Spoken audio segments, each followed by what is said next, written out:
menjadi jangan bunuh, buanglah ke sumur, buanglah ke sumur.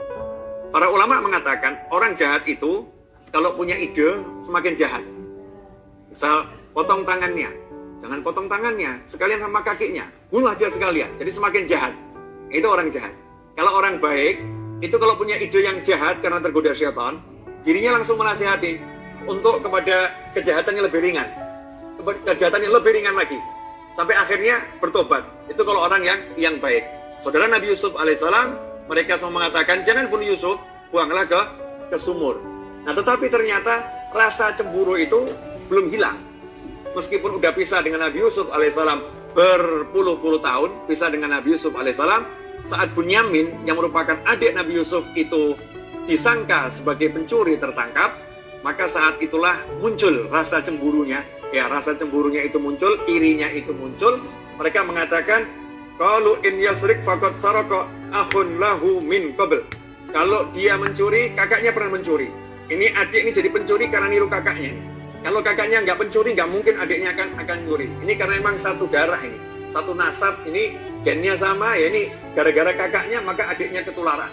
Nabi Yusuf dicela, dihina. Dalam konteks itu Nabi Yusuf nggak ada di hadapan kakak-kakaknya, meskipun ada. Tapi dalam konteks ayat ini saat itu seakan-akan Nabi Yusuf nggak ada, karena kakaknya meyakini Nabi Yusuf sudah hilang entah kemana, bahkan menganggap mungkin Nabi Yusuf sudah meninggal karena nggak pernah ketemu. Tetapi Nabi Yusuf mendengar ini bagaimana kakaknya mengucapkan kalimat yang pedih, kalimat yang menyakitkan, kalimat yang melukai hati. Tetapi yang dilakukan Nabi Yusuf alaihissalam, fa asarraha Yusufu fi nafsi walam yubdiha lahum. Dikatakan oleh ulama ketika menafsirkan ayat ini, di antara tafsirnya adalah Nabi Yusuf menyembunyikan ya rasa gak enaknya itu di dalam hatinya dan tidak menampakkan rasa gak enaknya itu kepada saudara-saudaranya, bahkan kepada orang yang di sekitarnya. Qala antum syarrum makana. Nabi Yusuf berkata, kalian kedudukannya lebih rendah dari aku di sisi Allah Subhanahu wa taala. Wallahu a'lamu bima tasifun. Dan Allah Maha mengetahui apa yang sudah kalian sifatkan tadi. Kalian mensifatkan aku sebagai pencuri, yang mensifatkan saudara Bunyamin sebagai pencuri, maka sebetulnya yang tahu kebenarannya hanya Allah Subhanahu wa taala. Nah, ulama mengatakan kalimat yang diucapkan oleh Nabi Yusuf adalah kalimat yang terakhir. Wallahu a'lamu bima tasifun. Allah mengetahui kebenaran ucapan kalian tadi, hanya Allah yang mengetahui. Sementara qala antum syarru makana, kamu kedudukannya dibanding aku di sisi Allah, kalian lebih buruk ya, kalian lebih rendah. Di sisi Allah kedudukan kalian lebih rendah, aku lebih tinggi. Itu nggak diucapkan, disimpan di dalam hati. Ya, ini yang pengen saya garis bawahi pada kesempatan malam hari ini, bahwasannya para anbiya wal mursalin diikuti oleh penerus-penerus mereka, yaitu para auliya usholihin, orang-orang soleh dari generasi ke generasi sampai akhir zaman, punya akhlak yang satu ini, yaitu ketika disakiti, ketika dicaci, ketika dimaki, ketika dihina, kalau muncul yang nggak enak, nggak pernah sampai muncul di lisan ya. Di dalam hati, bahkan sikap fisiknya itu selalu baik.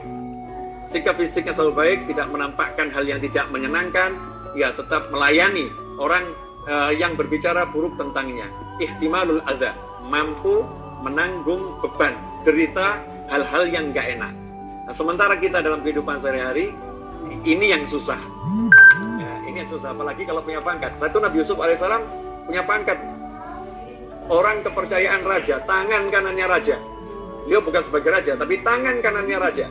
Dan sementara yang di hadapannya ini, yang satu tertangkap, terbukti mencuri, walaupun memang itu siasat Nabi Yusuf, nggak mencuri, ya terbukti mencuri.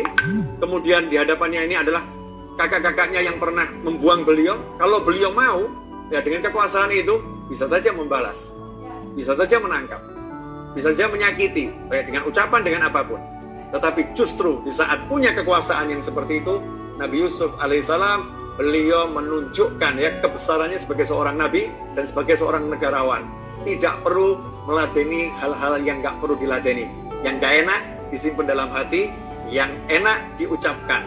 Yang mengandung pelajaran untuk orang lain, Allah yang lebih tahu tentang kebenaran ucapan kalian. Ini adalah mengandung pelajaran untuk siapapun, tanpa melukai orang. Ya cukup Allah yang tahu kalian benar atau tidak, saya juga nggak ngerti. apa yang kalian ucapkan tadi benar nggak, saya nggak paham, mengambil norma yang wajar saja. Tapi dalam kehidupan sehari-hari, saat kita punya kekuasaan, entah itu kekuasaan dalam bentuk apapun, kekuasaan dalam bentuk harta, kekuasaan dalam bentuk jabatan, kekuasaan dalam bentuk fisik yang lebih besar, dan lain sebagainya, ketika kita disinggung sedikit, ya ketika kita disakiti, kecenderungan untuk membalas itu muncul.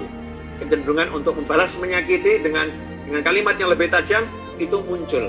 Nah, kalau kita seperti itu, maka kita tidak meniru akhlaknya para nabi dan rasul. Justru yang kita tiru adalah akhlaknya musuh-musuh Allah Subhanahu wa taala yang enggak beriman kepada Allah, enggak beriman kepada Nabi Muhammad sallallahu alaihi wasallam.